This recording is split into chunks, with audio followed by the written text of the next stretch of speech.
өте ерекше дайындалатын меренге печенье дайындаймыз.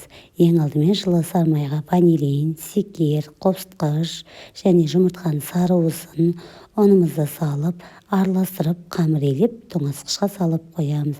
Енді жұмыртқаның ақуызын алып, үстіне секерімізді сала отырып, миксермен араластырып, үстіне ванилин және де лимон соғын құйып, жақсылап араластырып, осылай формасын ұстағанша араластырамыз.